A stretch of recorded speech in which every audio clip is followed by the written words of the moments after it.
And we're going to, in a moment, start recording. Here we go. Welcome to everybody. Thank you for joining in. Today, we're going to take a look at Parsha Vayechi. It's an amazing Sedra. Any Sedra that comes at the end of one of the books of the Torah is always special. In this case in particular, since we are talking about individual personalities, the great biblical giants, so there's a lot of tying up of loose ends. I'm not going to go deeply into that. If you get the Parsha sheet, that's actually the subject of my Dvar Torah there, tying up loose ends. But I'll mention a couple of them as we go through. This is a Parsha that's about brachot, obviously. There are two Parshiot in the Torah, Vayechi and Zot HaBracha, which are famous for the blessings, the brachot, bestowed upon the children of Israel. In Vayechi, it's literally the children of Israel. Yaakov is Yisrael, and his children, the 12 tribes, are given their brachot. The fact is that they're given individual brachot, but as a result of this pasuk, at the very end of all their brachot, where essentially it says that whatever bracha they were given individually, they also were given collectively. So it says, Isha sher kevirchato beirachotam. It's kind of a strange and convoluted phrase, which essentially means that they got individual blessings, but they shared them as well. So as we'll see, if Yehuda is given strength, all the tribes are given strength too, but it's particularly strong or emphasized where it comes to Yehuda. But we'll talk about some of those individual brachot in a moment. First of all, what is a bracha? Well, as we've talked about, every Jewish concept relates to its Hebrew name or word. So bracha has a root, bet, resh, chaf. It can come from one of two words, either berech, which means a knee, same letters. In other words, basically we bend the knee and acknowledge that all the blessings that we have ultimately come from Hashem, or it can relate to the word brecha, which means pool. Essentially the same thing. We're talking about a collection or pool of blessings that kind of drip down from Shamayim when God decides that we're worthy of receiving them. So the idea of every bracha is really to acknowledge that it comes from God. That's why when we say a blessing, it's an acknowledgement of God. Baruch atah Hashem, blessed are you, God. It can be on the food we eat. It can be when we are experiencing a natural event like thunder, lightning. It can be when we're fulfilling a mitzvah, that we're blessing God that we have this opportunity to improve ourselves and refine our neshamot through that mitzvah. So it all connects to God. I would also say that a bracha, a blessing, is something which comes and helps to reinforce our self-confidence and our self-esteem. And therefore, we are in the habit of giving other people brachot, right? We bless other people. And we have many instances of this. And it can be with that word. For example, we might say to somebody, Chazak Baruch, be strong, be blessed. We're giving them a blessing. We might say, Baruch Tiyeh, blessed shall you be. That's also one person giving a bracha to someone else, because we have this principle, the Gemara says, Al tehi birkat hedyot kal be'einecha. Don't think, never let the blessing of a everyday normal person be considered light in your eyes, be considered insignificant or small. No, every person has the ability to bless someone else, and it has an effect. And that's why we constantly are blessing one another. And that is not something to be taken lightly. So Sephardim will, begin when they have an Aliyah, Yivarechecha Hashem. This actually comes from something Boaz said to his workers when he greeted them in the morning. God should bless you. Even the word shalom or shalom aleichem, let there be peace upon you. This is a bracha. This is saying, may you have a peaceful day. And we have many, many of these phrases. So the point is that it's meant to encourage someone to kind of brighten up their day. When you say to someone, have a good day, we'll speak a little bit about this further on. But see, Marcia's asking, where does the minhag come from to bless others when it's your birthday? The same thing. Yeah. That you're blessed, so you want to bless others. You want to share the good fortune with somebody else. Now, we all sometimes get hung up on this idea of getting a bracha from a tzaddik. I don't want to go too deeply into this. As we said, any person can give anyone else a bracha. It doesn't have to be a quote unquote tzaddik, but there is this idea that somebody who has attained a certain status will share some of their, let's say, protexia with God and saying, give this person also a blessing on my behalf. It's different than asking for a miracle. The bracha, I think the power of that bracha is to instill confidence in a person that they can overcome whatever challenges they have. They can surmount any problem. That's really the purpose of the bracha. It's kind of to, again, give them a certain amount of self-confidence. You can do it, and I believe in you, and I'm also asking God to help you, that kind of thing. It's not asking for a miracle. I don't think we don't depend on miracles. We're not a nation that, although, as Ben Gurion said, right, that miracles happen to us every day. We say a prayer, we say, Al Nisecha Shebechol Yom Imanu, but I don't think that we ask God routinely do a miracle for us. That's not really advisable. If he's going to do a miracle, he sees what's going on, he'll do it, but we can't expect, we say, Ein somchin al hanes, don't depend upon miracles. Don't close your eyes when you're walking across, Achuza or State Street, Park Avenue, and just expect, that God will perform a miracle and you'll be safe. Okay, this last Sedra, which includes actually 4 deaths, that's could be a trivia question, but the most famous, Yaakov and Yosef, and particularly Yaakov. So he wants to bless his children before he goes, but I think we can understand that on a psychological level, this concept of bracha is something that has been plaguing Yaakov since he was 13 years old in the story of the Bechorah with Esav. So it's not unexpected that the very last thing he does in his life will be to focus on bracha, just as, right, Bechorah, bracha, they're the same letters, and he received that blessing when he became the firstborn. And this obviously is going to play into the story of Ephraim and Manasseh without going deeply into that right now. But the fact that he is bestowing the blessing upon the younger Ephraim as opposed to the older Manasseh, he's more or less validating what happened to him way back when, right? He's now 147. So this was back when he was, 13 years old, that he won this, or he acquired this bracha of the Bechorah.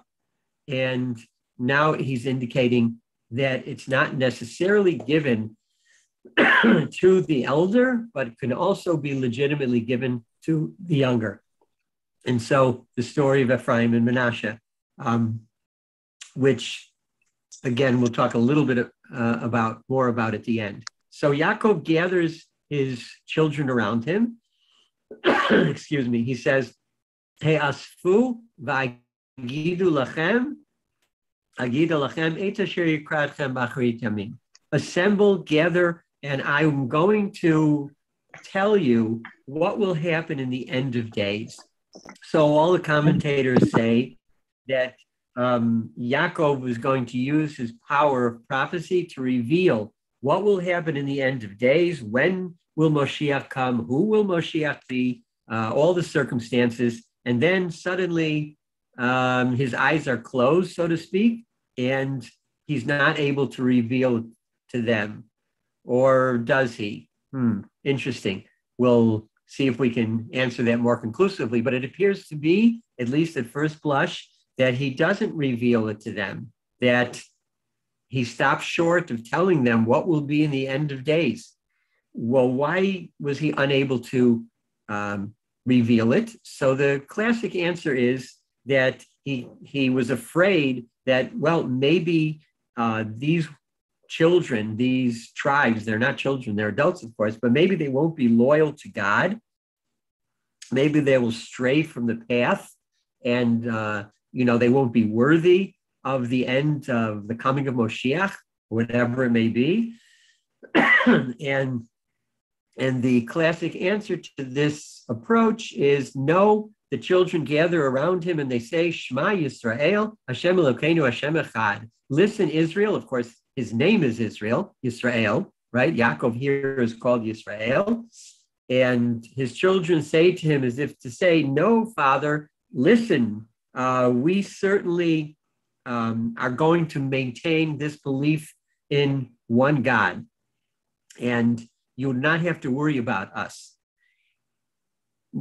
Still, it doesn't appear that Yaakov reveals what the end of days are going to be. So I suggest it could also very well be that he understands that knowing the future is not always a good thing, because it can serve to squash our free will and take away our initiative, our creativity, our passion, because why should we struggle to create the future or to make redemption happen if we know it will happen anyway? If you're told in advance, come hell or high water, this is exactly what's going to happen and when it's going to happen, it takes away all of your human initiative. So perhaps that's why Yaakov stops short and he decides maybe at the last moment, you know what, it's better to keep that a secret. Let them discover the future for themselves. Now, he delivers this bracha to his 12 children, to the Shvatim. The question is there any coherent fashion between all these 12 bracha? Can we classify them in any particular theme? Well, it's difficult because, first of all, some of the brothers receive what we would call blessings, a very positive and complimentary statement from their father before he dies, but others not so much. Others are chastised, as we'll see in a moment. Some hear about their future, while others do not. Some hear about what they will inherit in the centuries to come, and others are told nothing at all about their descendants, what will happen to them. So did Yaakov have any single goal in mind when he gave these diverse brachot? And most of the commentators really don't find a unifying theme, but the Abarbanel, or some call him the Abravanel, right, the famous advisor in medieval Europe, that he does seem to find one common denominator and one factor that runs through all of the brachot. Yaakov is aware, of course, that eventually these Shvatim, they're going to form a nation. They're not going to live as separate tribes, but they're going to come together. And when they do, they'll have to select a king. So knowing that, says the Abarbanel, knowing that such a selection process can lead to all kinds of competition and enmity among the tribes, Yaakov is using his last bracha, his last blessings, not to curse or to praise the brothers, just for the sake of cursing or praising them, but to delineate what are the qualities they have and why each brother did or did not possess the characteristics necessary to lead the nation, or did have the characteristics, as the case may be. So, for example, Reuven, he is the first. By the way, here in this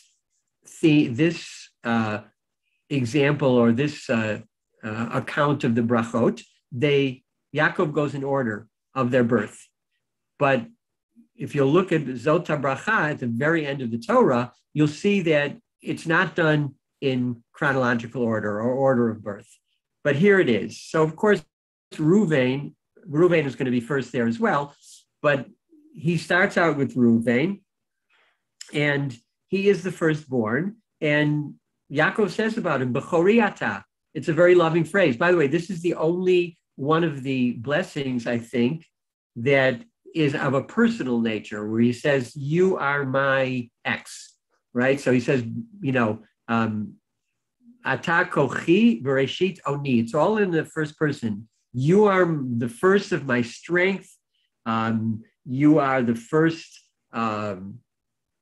expression of power, because you are firstborn, and your yeter se'et, the yeter az, it's very complimentary.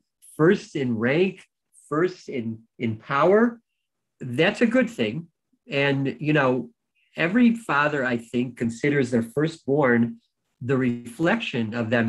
As someone once said, it is your firstborn that turns you into a father. Until then, you're a husband, but till you have the child, you're not a father. So there's a certain pride, and Yaakov does say that in a positive way, but then he goes into some of the critique of Reuven, because what happens with Reuven, and he specifically mentions Ki alita mishkavei avicha, this famous story where Reuven, out of deference and honor to his mother Leah, when Rachel dies and Yaakov does not move his bed into Leah's tent, so Reuven takes great offense at that, of course, and he moves his father's bed, and that's really a no-no. Don't tamper with on that level with your father's decision. And so he's told that, yes, you're the firstborn, but you are also pachas kamayim, you're unstable. In other words, you maybe you acted too impetuously, and therefore although you're the firstborn, technically you'll get a double portion. At the end of the day, you're not going to be the leader. You're not going to rank in that top tier. Now, it's interesting. You can see there's two sides of the next coin. Either you can say that, and Yaakov's opinion was validated in two instances when Reuven did not behave properly, or maybe showed a lack of leadership. One was where members of the tribe of Reuven supported Korach in his rebellion against Moshe. And another instance was that Reuven was one of the tribes that said to Moshe, we want to live on the other side of the Jordan. We don't want to live in Israel proper, so to speak. We want to live on the East Bank, and not together with the bulk of the population, which, of course, Moshe, at least in the beginning, looked very, very skeptically upon, that they were kind of having a breakaway. I know Jews love to do breakaways, but Moshe was not overly pleased with it. And Reuben was one of those tribes. So maybe Yaakov was already understanding that in the future, he wouldn't be the right person to unite the nation as its king or as its leader, because you see how he acted in those instances. On the other hand, if you were a psychologist, like my son-in-law, you would probably say, you might say that, well, because he was denied the right to be the leader, which normally goes to, or theoretically goes to the firstborn, and because in a sense, Yaakov begins his blessings by strongly criticizing Reuven, maybe this had a deep traumatic effect on him, to the extent that he was almost kind of saying, well, if you think, Dad, that I'm really not capable, I'll show you how divisive I can be. And therefore, he participates in this rebellion against Moshe or his descendants, and also breaks away to live apart from the rest of the nation. So the jury is out on how that works. But apparently Yaakov already understood something about him. Well, then he comes to joins together the next pair, Shimon and Levi. And here he's very caustic. Shimon v'Levi achim. In a sense, he does say something positive there. He says, they are brothers. There is a certain sense of brotherhood that they have, but klei chamas mecherotehem. But weapons of war or violence, it's hard to translate mecherotehem. We could say weapons of violence are their craft. Of course, this relates to what they did, and he says it quite openly about Shechem. Ki ba'apam harguish. In their anger, they killed others. Now, there is a slight difference between Shimon and Levi. Shimon, as a matter of fact, as some of you may know, in the second set of these blessings in V'zot HaBracha, Shimon is not mentioned. And that's a big, maybe when we get there, we can talk about, there's a lot of controversy. Why did Moshe leave out Shimon?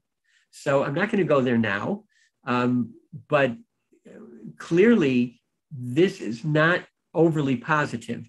And Yaakov says, Achal came be Yaakov, I shall separate them within Yaakov, Afitzei Israel, and I will scatter them in Israel. I would say mostly about Levi, but again, when talking about leadership, Levi certainly has tremendous passion. That's clear. He's a very passionate person. Remember, Moshe is a member of Shevet Levi. You can see how passionate he is, right? He has a temper, right? That's why he ultimately, we're told, he gets angry at the nation, and he strikes the rock instead of speaking to it. So he has a passion, which is a good thing. The Shevet Levi would not worship the golden calf because, again, they were passionate in their devotion to God. As reflected, Levi splits into the Kohanim as well, who are in spiritual leaders. They're the quote unquote rabbi. Shmuel Hanavi was a Levi, a great teacher and leader. But sometimes to be the king, you have to, as Moshe himself pleaded with God when he had to find a successor, you need someone who can be more patient.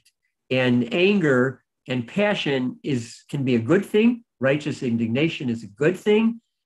But to be king, it might be more important to be tolerant and to be a bit more mild-mannered in order to relate to every member of the nation. So Levi, who is ultimately one of the leaders, because what happens is, in a very dramatic statement, in Parshat Ekev, where Levi is told, or Hashem proclaims, Ein lo chelik b'nachalayim achav. It's true. They have no specific portion, right? All the other tribes are given areas of land to live in, except for Levi. But, and so you don't think this is a punishment, Ein lo chelik b'nachalayim achav. They don't have an inheritance. Ki Hashem hu nachalato, says God. God is their inheritance. In other words, before you put down Levi and say, oh, well, they're being punished, they don't have a piece of land, but they have a piece of God. And in a sense, God becomes their portion because they are so adamant in their obedience and loyalty and faith in God. So it's kind of a mixed blessing. Yaakov, we've talked about this in the whole story of Shechem. Yaakov, in a sense, has it out for Shimon and Levi, but he is at some point kind of repudiated by God, who says, don't worry, Levi, I'll take you in. You are my portion. But not sufficient to become a king. And this, of course, is reflected in the whole story of the Chashmonaim, who are Kohanim, from Shevet Levi, who are tremendous heroes, but at the end of the day, they take too much for themselves. And they decide to become kings. And as a result of that, say the rabbis, they are punished. 4 of the Maccabi brothers die a violent death. And ultimately, their kingdom, their dynasty falls after a relatively short amount of time. So, and there's another comment, by the way, that again, what happens in their lives becomes a way of a kind of tikkun for the flaw in their behavior. So, for example, Levi, because they don't have any land of their own, they depend for their livelihood upon maaser, upon the tithes, the 10th of the produce given to them, and because they don't have their own land to work. And so they have to rely on other Jews to give them this. And that causes them to suppress some of that anger, because people who are on the other end of their wrath would be unlikely to give them as much maaser as they would like to receive. So they kind of have to temper their temper in order to stay on good terms with everybody else, the people who are going to support them. Shimon, for their part, we're told that they became the teachers of children, which requires them as well as teachers of children to contain their anger if they wish to continue to be employed. So Yaakov, in a sense, is giving them this bracha by creating conditions that will force them to overcome their predisposition towards anger. It's very interesting. It's a very interesting idea. So each of the Shvatim, who have a lot of good qualities, but those who have weaknesses, they have to work on them. And this is true for Reuven, for Shimon, for Levi, etc. And then we come to Yehuda, right? The 2 largest brachot are Yehuda and Yosef. If you look at the number of words, which is always an important thing. By the way, that's why we say that when we want to judge who is the greatest of the Avot, Yaakov, I think hands down. And part of that is because the most text of any of the Avot or Imahot is given to Yaakov. And the second most really is given to Yosef. So that's why some people want to say that Yosef, in a sense, is like the 4th Av, Avraham, Yitzchak, Yaakov, and Yosef. That's for another time. But Yehuda is given a lot of attention, and it's a beautiful bracha that the main part of which is for practical purposes, Lo Yasir Shevet Mi Yehuda, that the scepter will never depart from Yehuda. That's not exactly accurate because Shaul was the first king, but after that, the only really true kings were those who came from Beit David or from Shevet Yehuda. And that's the bracha that Yaakov gives to Yehuda, which is, of course, a tremendous bracha that he will be the king. And Yehuda always has been the leader. He was, if you look in all the different stories in the Torah, you'll see that Yehuda demonstrates tremendous leadership. He also was the leader in the story of Yosef. He saves Yosef by convincing the other brothers not to kill him. He stands up to Yosef to save Binyamin, etc., etc. Yehuda, although he has to sometimes battle flaws in his character, like in the story with Tamar, but essentially he has this natural leadership ability. So he gets this bracha, and then he's told at the end, right? It's too we don't have enough time to go into everything that he's told, but the last thing that Yaakov says about him, Uleven Shinayim Mechalab, this famous statement that basically means his teeth will be white as milk, to say it succinctly. So everybody asks, what kind of a bracha is that? It's in Hollywood, yes, you definitely want white teeth and your appearance, but for someone who has just been given the kingship, what's the importance of white teeth? So the Gemara in Kiddushin talks about this, and says, of course, when do you see the whites of someone's teeth? When they're smiling. And that the idea of it is that even though he's the king is there to serve the people and to do whatever you need to do in order to uplift the people. And as we said in the beginning, like each person can give a bracha, just smiling at somebody is something which can uplift their spirits and can make their whole day. They see a kinship, somebody likes them, you smile at them. It's a beautiful idea. The Gemara there says, by the way, that God provides for the animal kingdom, so they are able to survive without working. It's a very fascinating thought that, you can wonder, how do these animals, how are they able to survive? We have to work for a living and we have to have parnasa. They don't work for a living, but God takes good care of them anyway. And then the Gemara says, well, if they did work, what would be their occupation? So, for example, the fox will be like a makolet owner. It works well with the makolet, right? He'll own a small store because he has to be smart to remember who owes him what. I suggest you can go into many of these makolot and, even without the cards, the store owner will be able to tell you exactly how much you owe him. He keeps track of that. You have to be smart for that, like a fox. But then what would the lion do? What would his work be? Asks the Gemara, and gives an answer that you and I would probably not guess. The Gemara says he would be a porter, someone who carries other people's luggage. Sovel. Now, not just because the lion is strong, but there's a commentary that says a king, right? The lion is the king of the jungle. So he's going to be a porter. So the answer is, as king, it is his task to do whatever is necessary for the good of his people, even if it means carrying their bags. So it's a beautiful commentary that on this whole idea of Yehuda being chosen as the leader, but also based upon his desire to make everybody better and to do whatever it takes for the good of the nation. And of course, he demonstrates some of this when he stands up at the risk of his own life to Yosef, who he does not know yet is Yosef, this powerful potentate of Egypt, in order to save Binyamin's life.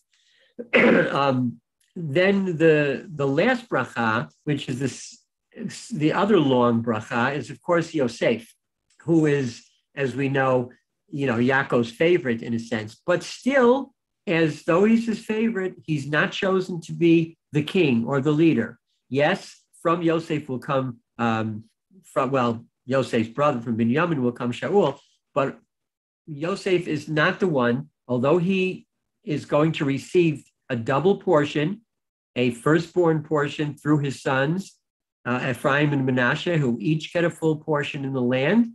Nevertheless, he's not going to be the official governmental leader like Yehuda is, who will be the king. But he has a beautiful bracha that he's given.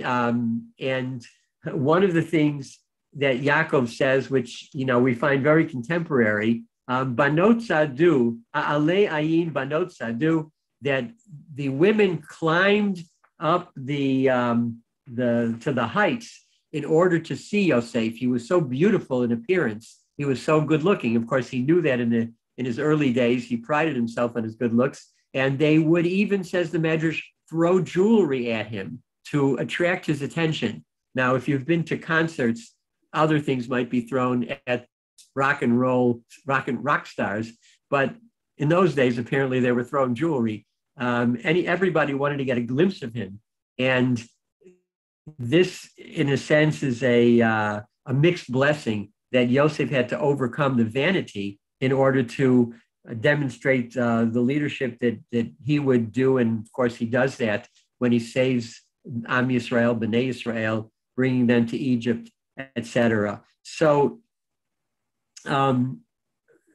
it's fascinating. We haven't really even scratched the surface about these brachot, but basically, Yaakov is trying to do two things: encourage them with their strengths, and also remind them that they have to overcome any of their weaknesses. A bracha can, just like a name, it can either identify a certain trait that you might have, or more likely something which parents hope that you will have and that you will grow into. And so names are super important in Jewish life, and they have a power of their own. I think I've told you the stories before, that once a name is given and used, it's partially bestowed through prophecy, and you don't change that name except for very extenuating circumstances, because we believe, unless it's really a name that is not appropriate. But otherwise, that name has a mystical power to it that ultimately we say about people, kishmo kenhu, or kenhi, that a person becomes their name and embodies the characteristics of their name. Finally, I just want to say a word about the Ephraim and Manasseh situation. I'm not going to go into this question of why them, how come we bless our sons to be like Ephraim and Manasseh and not like Yaakov and Yosef, or not like Yehuda and Yosef, etc. That's a whole other story. Again, one of the ideas may be the fact, as we alluded to before, that Yaakov is trying to press the point that Jewish leadership is a meritocracy and not an aristocracy.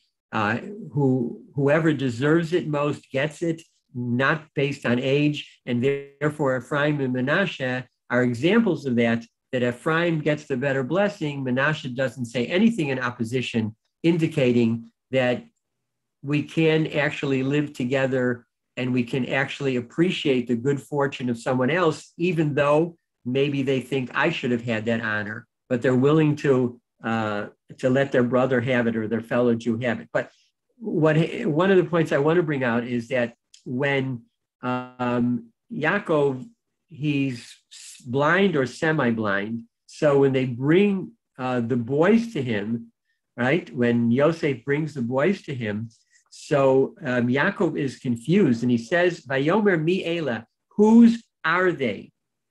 Who are these, so to speak? And the commentaries say that Yaakov had this premonition or vision that they're going to descend, both from Ephraim and Manasseh, some unsavory characters, Yeravam and Achav and Yehu and other people in history who are not very good people. And so he's questioning, well, if these are the progenitors of those evil people, then maybe I shouldn't be blessing them. And Yosef kind of brushes that away, and he says, Bonaihem, asher natan li Elokim bazeh. He says, no, these are my sons that God gave me. And one of the beautiful ideas is that Yosef is saying to his father, don't judge my children based upon who their descendants might be. Look at my children, judge them on who they are now.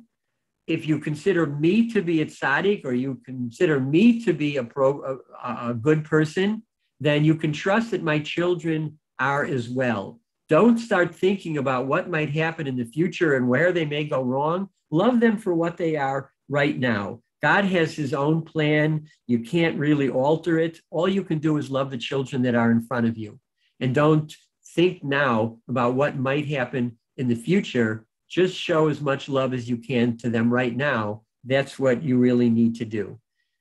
And as a final note, we said before, did Yaakov reveal the future to his children or not?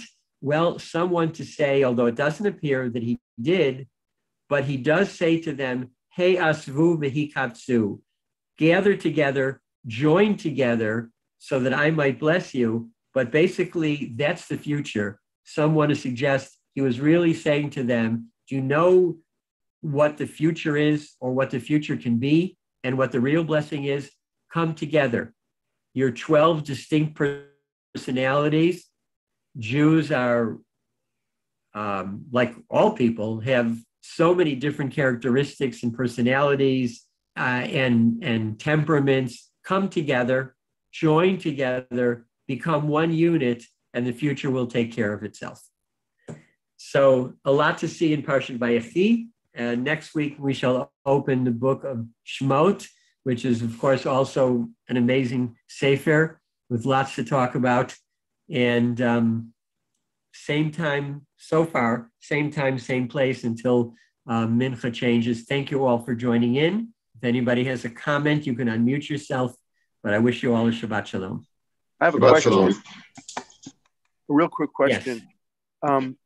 In Aleph, in Hebrew school, they gave me my Hebrew name of Ze'ev. I was named, well, it was named for my grandfather, Bracha, Wolf. But the name they gave me in Hebrew school was Ze'ev. And that's all they ever called me in Hebrew school. And that's all they ever called me through my bar mitzvah in temple. Everyone outside of there called me Van, but everybody in Hebrew school called me Ze'ev. And I really like the name.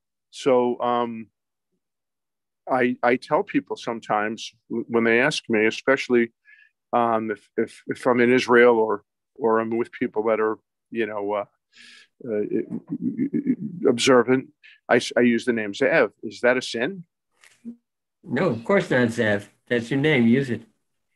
Thank you. It's a great name, Binyamin Zev. That's why we say a lot of people have the name Binyamin tacked along with Zev, Binyamin Zev.